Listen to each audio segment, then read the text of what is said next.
പ്രിയരെ നമസ്കാരം. വിഷ്ണു പുരാണത്തിൻ്റെ 17-ാം വീഡിയോയിലേക്ക് മാന്യഹൃദയങ്ങൾക്ക് ഹൃദ്യമായ സ്വാഗതം.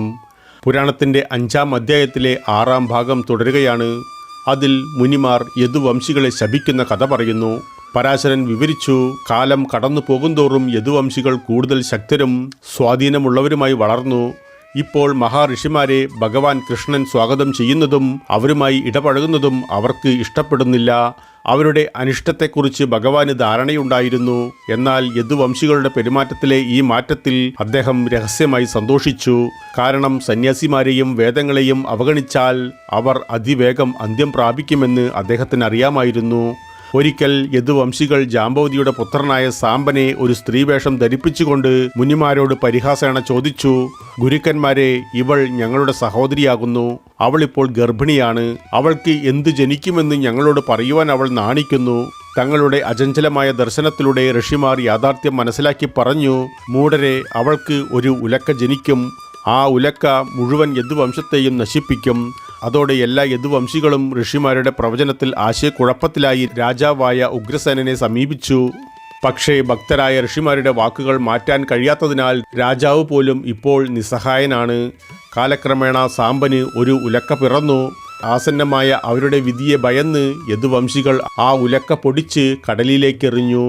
അപ്പോഴും അവിടെ ഉലക്കയുടെ ഒരു ആണി മാത്രം അവശേഷിക്കുന്നു. അതും കടലിലേക്ക് വലിച്ചെറിഞ്ഞു. ആ ആണി ഒരു മത്സ്യം വിഴുങ്ങി. ഒരു മുക്കുവൻ ആ മത്സ്യത്തെ പിടിച്ച് വെട്ടിയപ്പോൾ ആ ആണി കണ്ടെത്തി.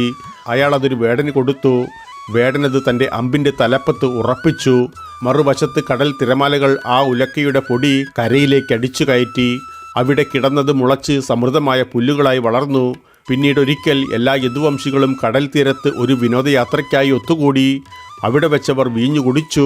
ലഹരി മൂത്തവർ പരസ്പരം പോരടിക്കാൻ തുടങ്ങി.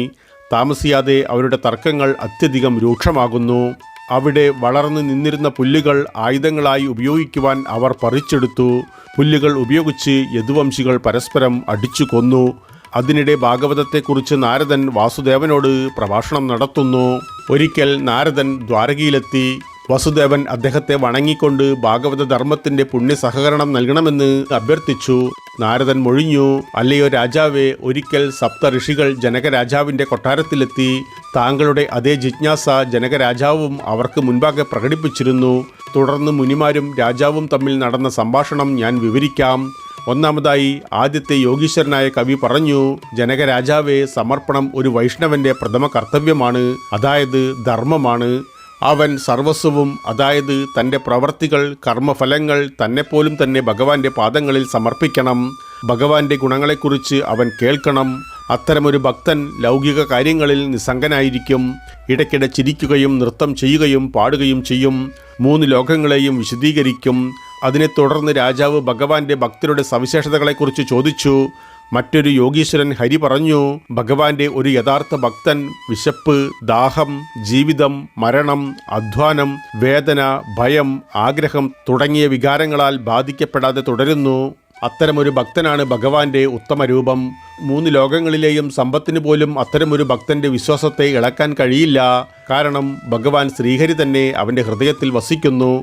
എന്താണ് മിഥ്യയെന്ന് രാജാവ് അടുത്തതായി ചോദിച്ചപ്പോൾ മറ്റൊരു യോഗീശ്വരനായ അന്തരീക്ഷൻ അതിനായി മറുപടി പറഞ്ഞു, രാജാവേ, മിഥ്യയും ദൈവത്തിൻ്റെ ലീലയാണ്. ലൗകിക കാര്യങ്ങളെക്കുറിച്ച് ഒരു ഉടമസ്ഥതാ ബോധം ഉണ്ടായിരിക്കുന്നത് മിഥ്യയാണ്. ഞാൻ, എനിക്ക്, എൻ്റേത്, എൻ്റെ, നീ, നിൻ്റെ എന്നിങ്ങനെ ചിന്തിക്കുന്നതും മിഥ്യയാണ്. ലൗകിക കാര്യങ്ങളോട് ഉള്ളത്രയും സ്നേഹം ദൈവത്തോടും ഒരാൾക്ക് ഉണ്ടാകുമെങ്കിൽ ആ മിഥ്യയെ എളുപ്പത്തിൽ മറികടക്കാൻ കഴിയും. ജനകരാജാവ് ഭഗവാനെ ആരാധിക്കുന്ന രീതിയെക്കുറിച്ചും ചോദിച്ചു. യോഗീശ്വരനായ കർഭജൻ അതിനുള്ള മറുപടി നൽകി, അല്ലയോ രാജാവേ, സത്യയുഗത്തിൽ ഭഗവാന് വെളുപ്പ് നിറമായിരുന്നു. ധ്യാനം, സമാഗമം തുടങ്ങിയ രീതികളിലൂടെ ആളുകൾ അദ്ദേഹത്തെ സ്വീകരിച്ചിരുന്നു. ത്രേതായുഗത്തിൽ ഭഗവാന് ചുവപ്പ് നിറമായിരുന്നു. അപ്പോൾ യജ്ഞങ്ങളായിരുന്നു അദ്ദേഹത്തെ നേടുവാനുള്ള പ്രധാന മാർഗം. ദ്വാപരയുഗത്തിൽ ഭഗവാന് മഞ്ഞ നിറമായിരുന്നു. ആരാധനകളിലൂടെ അദ്ദേഹത്തെ പ്രസാദിപ്പിക്കാമായിരുന്നു. ഇപ്പോഴത്തെ കലിയുഗത്തിൽ ഭഗവാന് ഇരുണ്ട നിറമാണുള്ളത്. പാരായണം, വിവരണം, നാമം ചൊല്ലൽ, നാടകങ്ങൾ എന്നിവയിലൂടെ അദ്ദേഹത്തെ സ്വീകരിക്കാം. ഇപ്രകാരം നാരദൻ ഭാഗവത ധർമ്മത്തെക്കുറിച്ച് വസുദേവനോട് വിവരിച്ചു. അതോടെ വാസുദേവന്റെ ഹൃദയവും മനസ്സും പൂർണ്ണമായും ശുദ്ധവും നിർമ്മലവുമായി തീർന്നു. ഭഗവാൻ തൻ്റെ വാസസ്ഥലത്തേക്ക് പുറപ്പെടുന്നതും യദുവംശികളുടെ നാശത്തിന് കാരണമാവുകയും ചെയ്യുന്ന ഭാഗം വിഷ്ണു പുരാണത്തിൽ തുടർന്ന് വിവരിക്കുന്നു. ഭഗവാന്റെ വേർപാടിൻ്റെ നിമിഷം ഓർമ്മിപ്പിക്കാൻ ബ്രഹ്മാവ് എല്ലാ ദേവന്മാരുമൊത്ത് ദ്വാരകയിലെത്തി. അവർ അദ്ദേഹത്തോട് പ്രാർത്ഥിച്ചു, അല്ലയോ ഭഗവാനെ, ഒരിക്കൽ ഞങ്ങൾ ആവശ്യപ്പെട്ടത് അങ്ങ് നിറവേറ്റി. ഇപ്പോൾ ദയവായി താങ്കളുടെ വാസസ്ഥലത്തേക്ക് മടങ്ങുക. അപ്പോൾ ഭഗവാൻ പറഞ്ഞു, ഇന്നു മുതൽ 7-ാം ദിവസം ദ്വാരക കടലിൽ മുങ്ങും. യാദവർ പരസ്പരം പോരടിക്കും. അതിനായി ഞാനും പോകും. ഒരു വേട്ടക്കാരൻ്റെ അമ്പായിരിക്കും എൻ്റെ മടക്കത്തിന് ഹേതുവാകുക. ഭഗവാൻ തൻ്റെ നാടകങ്ങൾ അവസാനിപ്പിക്കാൻ പോകുന്നു എന്ന് തിരിച്ചറിഞ്ഞ ഉദ്ധവൻ അദ്ദേഹത്തെ സമീപിച്ചുകൊണ്ട് പറഞ്ഞു, അല്ലയോ ഭഗവാനെ, ഇപ്പോൾ സംഭവിക്കുന്നതെല്ലാം അങ്ങയുടെ ആഗ്രഹപ്രകാരമാണെന്ന് ഞാൻ മനസ്സിലാക്കുന്നു. പക്ഷേ ഒരു നിമിഷം പോലും എനിക്ക് അങ്ങയുടെ പാദങ്ങളിൽ നിന്നും വേർപിരിയാൻ കഴിയില്ല. അതിനാൽ എന്നെയും അങ്ങയുടെ വാസസ്ഥലത്തേക്ക് കൊണ്ടുപോകൂ. അപ്പോൾ ഭഗവാൻ പറഞ്ഞു, ഉദ്ധവ, ഞാൻ എവിടേക്കും പോകുന്നില്ല. എൻ്റെ മുഴുവൻ വൈഭവവും ശ്രീമദ് ഭാഗവതത്തിലായിരിക്കും. ഭാഗവത ധർമ്മം പ്രസംഗിക്കാൻ നീ ഇവിടെ തന്നെ തുടരണം. ഇങ്ങനെ അറിയിച്ചുകൊണ്ട് ഭഗവാൻ അവധൂതൻ്റെ കഥയിലൂടെ ഉദ്ധവന് ഗീതാജ്ഞാനത്തെക്കുറിച്ച് ജ്ഞാനം നൽകി. ഉദ്ധവ, ഒരിക്കൽ നമ്മുടെ പൂർവികനായ യദു കാട്ടിൽ വെച്ച് ഭഗവാൻ അവധൂതൻ്റെ വേഷത്തിൽ പരമമായ ആനന്ദത്തിൽ മുഴുകിയിരിക്കുന്ന ഭഗവാൻ ദത്താത്രേയനെ കണ്ടു. യദു അദ്ദേഹത്തോട് അദ്ദേഹത്തിൻ്റെ വിചിത്രാവസ്ഥയുടെ കാരണത്തെക്കുറിച്ച് അന്വേഷിച്ചു. അവധൂതൻ പറഞ്ഞു, അല്ലയോ രാജാവേ, വിവിധ മൃഗങ്ങളെയും പക്ഷികളെയും പ്രാണികളെയും ഞാൻ എൻ്റെ ഗുരുവാക്കി. അവയിൽ നിന്നുമാണ് ഞാൻ ആത്മീയതയെക്കുറിച്ച് പഠിച്ചത്. അതുകൊണ്ടാണ് ഞാൻ ദുഃഖത്തിൽ നിന്നും ആസക്തിയിൽ നിന്നും മുക്തനായത്. ഭൂമി, വായു, ആകാശം, ജലം, അഗ്നി, ചന്ദ്രൻ, സൂര്യൻ, പ്രാവ്, പെരുമ്പാമ്പ്, കടൽ, പുൽച്ചാടി, വണ്ട്, തേനീച്ച, ആന, ചെറുതേനീച്ച, മാൻ, മത്സ്യം, വേശ്യ, കടൽപ്പരുന്ത്, ആൺകുട്ടി, പെൺകുട്ടി, അമ്പെയ്ത്ത്, പാമ്പ്, ചിലന്തി, കടന്നൽ എന്നിവയെല്ലാം എൻ്റെ ഗുരുക്കന്മാരാണ്. ഞാൻ ഈ 24 ഗുരുക്കന്മാരിൽ അഭയം പ്രാപിക്കുകയും അവയുടെ പെരുമാറ്റത്തിൽ നിന്ന് പാഠങ്ങൾ പഠിക്കുകയും ചെയ്തു. ഭൂമിയിൽ നിന്ന് ക്ഷമയും, ആകാശത്തു നിന്ന് പരിശുദ്ധിയും, വെള്ളത്തിൽ നിന്ന് വിശുദ്ധിയും വൃത്തിയും, അഗ്നിയിൽ നിന്ന് നിഷ്കളങ്കതയും ത്യാഗവും, വായുവിൽ നിന്ന് നിസ്സംഗത, ചന്ദ്രനിൽ നിന്ന് സാഹചര്യങ്ങളാൽ ബാധിക്കപ്പെടാതെ ഇരിക്കുക, സൂര്യനിൽ നിന്ന് ത്യാഗം ചെയ്യുക, പ്രാവിൽ നിന്നും പൊരുത്തക്കേട്, പെരുമ്പാമ്പിൽ നിന്ന് വിധിയെ ആശ്രയിക്കുകയും അനായാസം തുടരുകയും, കടലിൽ നിന്ന് എപ്പോഴും സന്തോഷത്തോടെയും ഗൗരവത്തോടെയും തുടരുക എന്നതും, ഇന്ദ്രിയങ്ങളുടെ നിയന്ത്രണത്തിൽ ആയിരിക്കുക, അങ്ങനെ വെട്ടുക്കിളികളിൽ നിന്ന് പൂർണ്ണനാശത്തെ നേരിടുക, വണ്ടുകളിൽ നിന്ന് ഗുണങ്ങൾ നേടുക, തേനീച്ചയിൽ നിന്നും ശേഖരിക്കുന്നതിലെ തെറ്റ്, മാനിൽ നിന്ന് ഇന്ദ്രിയ സംഭാഷണങ്ങൾ ഒഴിവാക്കുക, മത്സ്യത്തിൽ നിന്ന് അത്യാഗ്രഹം ഇല്ലാതാക്കുക, വേശ്യയിൽ നിന്ന് പ്രതീക്ഷയിൽ ദുഃഖവും നിരാശയിൽ സന്തോഷവും, കടൽ പരുന്തിൽ നിന്ന് അനിശ്ചിതത്വത്തിൽ സന്തോഷം അനുഭവിക്കുക, പെൺകുട്ടികളിൽ നിന്ന് പലർക്കിടയിൽ തർക്കം, അമ്പെയ്ത്തുകാരിൽ നിന്ന് ഏകാഗ്രത, പാമ്പിൽ നിന്നും ഒറ്റയ്ക്ക് അലഞ്ഞു നടക്കലും ഒരു പ്രത്യേക സ്ഥലത്തു നിന്നുള്ള അകൽച്ചയും, ചിലന്തിയിൽ നിന്നും സ്രഷ്ടാവായ ഭഗവാന്റെ ഗുണങ്ങൾ, കടന്നലിൽ നിന്ന് ഞാൻ സാമീപ്യവും പഠിച്ചു. അവധൂതൻ്റെ വേഷത്തിൽ ഭഗവാൻ ദത്താത്രേയൻ പറയുന്നു, അല്ലയോ രാജാവേ, എൻ്റെ ശരീരത്തിൽ നിന്ന് ഞാൻ ജ്ഞാനവും നിസ്സംഗതയും പഠിച്ചു. കാരണം ജീവിതവും മരണവും അഭേദ്യമായി ബന്ധപ്പെട്ടിരിക്കുന്നു. അതിനാൽ തന്നെ ഈ ശരീരത്തെ അത്യധികം സ്നേഹിക്കുന്നതിൻ്റെ ആത്യന്തിക ഫലം ദുഃഖമല്ലാതെ മറ്റൊന്നുമല്ല. അങ്ങനെ നമ്മുടെ ശരീരം ആത്മീയ അറിവിനെക്കുറിച്ച് പഠിക്കാൻ നമ്മെ സഹായിക്കുന്നു. ഭൗതികവും സ്വർഗീയവുമായ ആഡംബരങ്ങളുടെ നിരർത്ഥകതയെക്കുറിച്ച് ഭഗവാൻ കൃഷ്ണൻ ഉദ്ധവനോട് വിവരിച്ചു. ഈ മനുഷ്യ ശരീരം ഒരു വൃക്ഷം പോലെയാണ്. അതിൽ 2 പക്ഷികൾ ജീവാത്മാവും പരമാത്മാവും, അതായത് സൂക്ഷ്മ പ്രപഞ്ചവും പരമോന്നതാത്മാവുമായി അഭയം പ്രാപിച്ചിരുന്നു. 2 പഴങ്ങളായി സന്തോഷവും ദുഃഖവും ആ മരത്തിൽ പ്രത്യക്ഷപ്പെടുന്നു. ജീവാത്മാവ് അഥവാ സൂക്ഷ്മ പ്രപഞ്ചം ഈ പഴങ്ങൾ ഭക്ഷിക്കുമ്പോൾ പരമാത്മാവ് അഥവാ പരമോന്നത ആത്മാവ് നിസ്സംഗനായ കാഴ്ചക്കാരനായി തുടർന്നു. ബന്ധിജീവ് അഥവാ ബന്ധിതൻ, ഭക്തജീവ് അഥവാ ഭക്തൻ, മുക്തിജീവ് അഥവാ മുക്തൻ എന്നീ 3 തരം ജീവനുകളുണ്ട്. ഇന്ദ്രിയ സുഖങ്ങളിൽ മുഴുകുന്നവരും ഭക്തിയുള്ള സഹവാസം ഇഷ്ടപ്പെടാത്തവരുമാണ് ബന്ധജീവ് അഥവാ ബന്ധിതാത്മാക്കൾ. ആസക്തിയിൽ നിന്നും ബന്ധനങ്ങളിൽ നിന്നും മുക്തരായവരാണ് മുക്തജീവ് അഥവാ മുക്തി നേടിയ ആത്മാക്കൾ. എന്നെ ധ്യാനിക്കുകയും എൻ്റെ പാദങ്ങളിൽ എല്ലാം സമർപ്പിക്കുകയും എൻ്റെ ഗുണങ്ങളോട് സ്നേഹം പുലർത്തുകയും ചെയ്യുന്നവരാണ് ഭക്തജീവ് അഥവാ ഭക്തർ. എൻ്റെ ഭക്തൻ ദയയുള്ളവനും കുറവുകളില്ലാത്തവനും സഹിഷ്ണുതയുള്ളവനും എന്നോട് സാഹോദര്യബോധം ഉള്ളവനും സ്വന്തം ആഗ്രഹങ്ങളെ നിയന്ത്രിക്കുന്നവനുമാണ്. ഭഗവാന്റെ ഭിക്ഷുഗീത വിവരണമാണ് തുടർന്ന് വിഷ്ണു പുരാണത്തിൽ പ്രതിപാദിക്കുന്നത്. ഉദ്ധവ, ദുഷ്ടന്മാരുടെ കൈപ്പേറിയ വാക്കുകൾ സഹിക്കാൻ കഴിയുന്ന സഹിഷ്ണുതയുള്ള ആളുകളുടെ ഒരു ക്ഷാമം ലോകത്തിലുണ്ട്. ഈ സന്ദർഭത്തിൽ ഉജ്ജയിനിയിൽ താമസിച്ചിരുന്ന അത്യാഗ്രഹിയായ ബ്രാഹ്മണന്റെ കഥ പറയാം. സമ്പത്ത് നഷ്ടപ്പെട്ടതിനു ശേഷം ആ ബ്രാഹ്മണൻ ദുഷ്ടന്മാരാൽ കഠിനമായി പീഡിപ്പിക്കപ്പെട്ടു. എന്നിട്ടും ബ്രാഹ്മണൻ ക്ഷമ കൈവിട്ടില്ല. മുൻ ജന്മങ്ങളിലെ കർമ്മങ്ങളുടെ ഫലമായുണ്ടായ തൻ്റെ ഇന്നത്തെ അവസ്ഥയെക്കുറിച്ച് അദ്ദേഹം തൻ്റെ വികാരങ്ങൾ ഇപ്രകാരം പ്രകടിപ്പിച്ചു. എൻ്റെ ദുരിതങ്ങൾക്ക് കാരണം ഈ ആളുകളല്ല.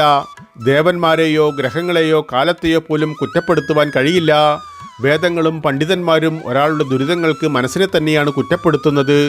ലോകചക്രം നിയന്ത്രിക്കുന്നതും എല്ലാത്തരം ശ്രമങ്ങളും നടത്തുന്നതും മനസ്സാണ്.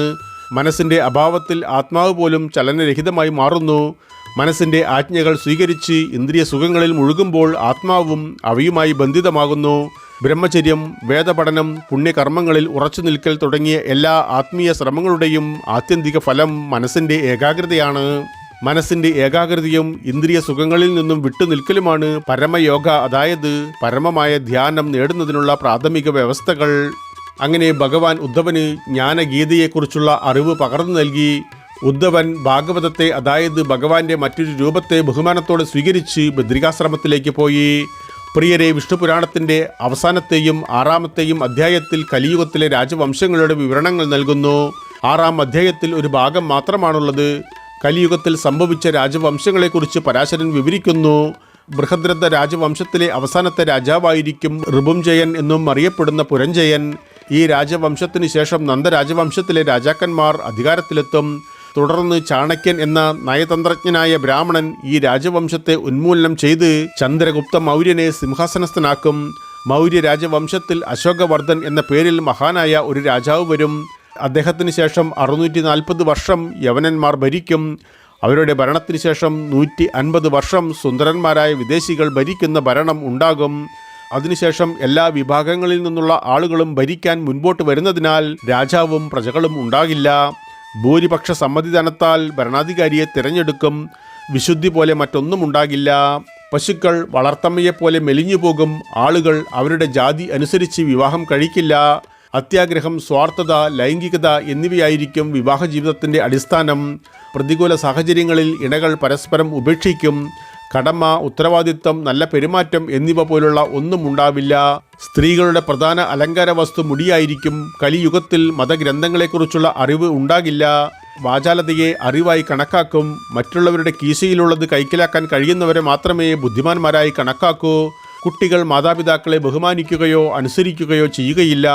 കുട്ടികൾക്ക് മാതാപിതാക്കളുമായി അവരുടെ വിവാഹം വരെ മാത്രമേ ബന്ധമുണ്ടാകാറുള്ളൂ.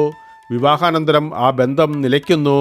ആൺകുട്ടികൾ സ്വന്തം മാതാപിതാക്കളുടെ കാൽ തൊട്ട് വന്ദിക്കില്ല. എന്നാൽ അവരുടെ ഭാര്യ പിതാവിനെയും ഭാര്യ മാതാവിനെയും പൂർണ്ണ ബഹുമാനത്തോടെ ബഹുമാനിക്കും. ഭാര്യ സഹോദരൻ സ്വന്തം കൂടപ്പിറപ്പിനേക്കാൾ പ്രിയപ്പെട്ടവനായിരിക്കും. പരാശരൻ പറയുന്നു, കലിയുഗം തെറ്റുകളുടെ ഖനിയാണ്. എന്നാൽ അതിനെ വലിയ ഗുണങ്ങളുള്ളൂ എന്നതാണ് വിരോധാഭാസം. ഭഗവാന്റെ നാമം ചൊല്ലുന്നതിലൂടെ മാത്രമേ ആളുകൾ ദിവ്യസ്ഥാനം നേടൂ. ഉദ്ദേശവും പ്രചോദനവും പരിഗണിക്കാതെ ഒരാളുടെ പാപങ്ങളെ നശിപ്പിക്കും. എന്നാൽ ദുഷ്ടന്മാർ കലിയുഗത്തിൽ ഏറ്റവും ബുദ്ധിമുട്ടുള്ള ജോലികൾ പോലും ചെയ്യും. അവർ ഭഗവാന്റെ നാമം ചൊല്ലില്ല. അവർക്ക് ഭഗവാനിൽ താല്പര്യമുണ്ടാകില്ല. ശബ്ദം, സ്പർശം, സൗന്ദര്യം, ഗന്ധം തുടങ്ങിയ ഇന്ദ്രിയപരമായ കാര്യങ്ങളിലായിരിക്കും അവരുടെ താല്പര്യങ്ങൾ കൂടുതലും. സത്യയുഗത്തിൽ 10,000 വർഷത്തെ ധ്യാനത്തിലൂടെയും ത്രേതായുഗത്തിൽ 100 വർഷത്തെ യാഗം അനുഷ്ഠിച്ചും ദ്വാപരയുഗത്തിൽ 10 വർഷക്കാലം ഭഗവാന്റെ വിഗ്രഹത്തെ ആരാധിച്ചും ആളുകൾക്ക് ലഭിക്കുന്ന പരമഗതി, അതായത് പരമോന്നത മോക്ഷം, കലിയുഗത്തിൽ ഒരു പകലും ഒരു രാത്രിയും തുടർച്ചയായി ഭഗവാന്റെ നാമം ജപിച്ചുകൊണ്ട് ആളുകൾക്ക് എളുപ്പത്തിൽ ലഭ്യമാകും. എന്നിട്ടും കലിയുഗത്തിൽ ആളുകൾക്ക് ഭഗവാന്റെ നാമത്തിൽ വിശ്വാസമുണ്ടാകില്ല. അത് അവരുടെ ദൗർഭാഗ്യമാണ്. പ്രിയരെ, വിഷ്ണു പുരാണമെന്ന മറ്റൊരു പുരാണം കൂടെ ഇതോടെ പര്യവസാനിപ്പിക്കാൻ കഴിഞ്ഞു. തുടർന്ന് ശിവപുരാണത്തിൻ്റെ കഥകളുമായി കണ്ടുമുട്ടാം. പ്രിയ പ്രേക്ഷകർക്ക് ഹൃദ്യമായ നന്ദി.